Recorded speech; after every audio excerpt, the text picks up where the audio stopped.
Thank you for accepting this emotional challenge.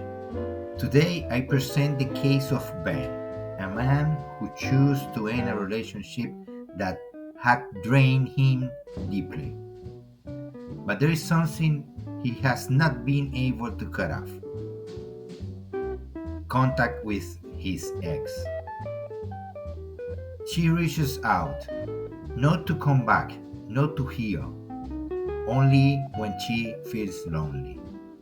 Would you go no contact even if she hasn't let go? Listen closely to what Ben says, because in the end, you will be the one to decide: is not contact selfish, or is it the only way? Hi, Juan Carlos. I'm Ben. I separated 8 months ago. It was a long, intense relationship, but incredibly draining. She depended on me for everything, and I slowly faded away.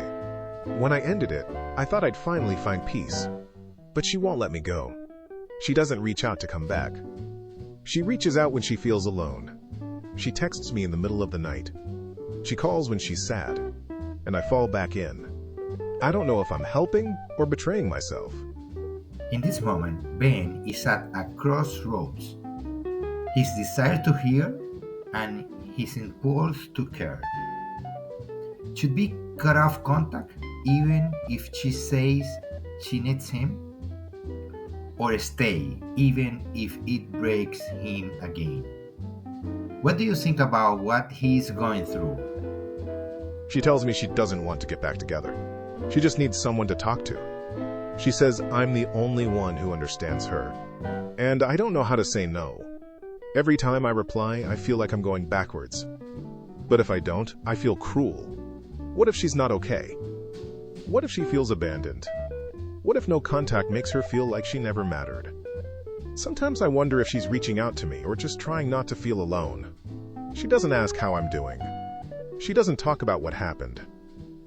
She only shows up when she needs comfort. And I become that. Her comfort.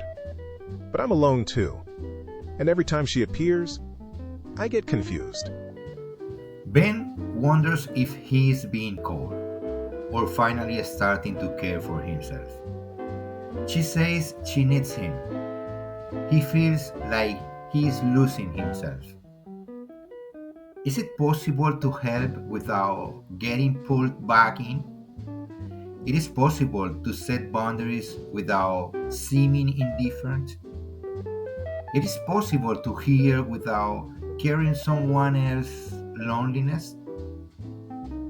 I've tried telling her I need space, but then she says I'm insensitive, that after everything we lived through, I can't just disappear. And I start doubting again.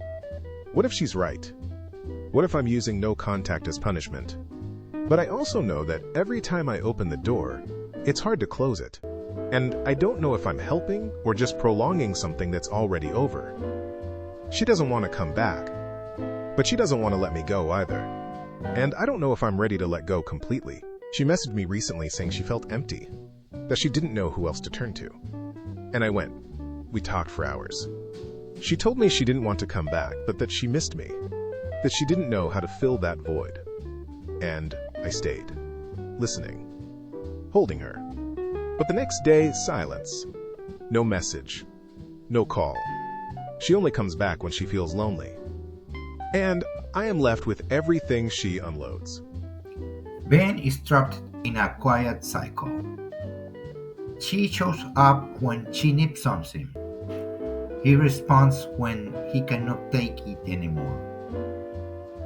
Do you think it's possible to break that pattern without breaking yourself? Do you think it is possible to care without losing yourself in the process? Sometimes the hardest part isn't letting go of someone you love, but letting go of being their refuge.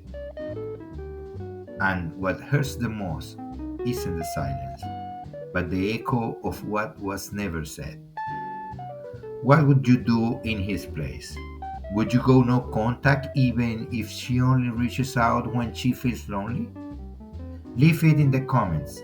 Your voice might help someone who today does not know what to decide. Click the link and access the library of therapeutic books